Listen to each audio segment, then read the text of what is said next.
יש לנו פה מלחם חדש שהגיע, בלזר. יש לנו פה 3 מצבי עבודה, זה 1.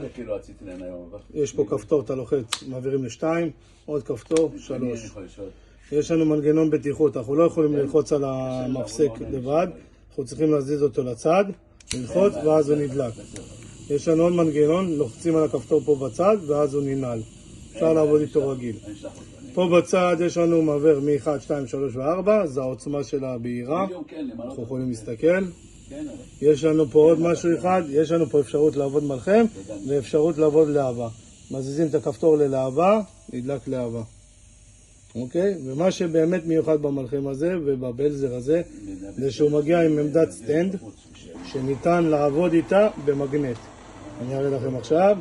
לוקחים את הסטנד, יש לו מגנט, מכניסים, שמים אותו בסטנד שלו, הוא חזק, הוא לא נופל, ניתן להלחים, לעבוד, לעשות את ההלחמות, לכוונן אותו לצורת העבודה שאנחנו רוצים גם.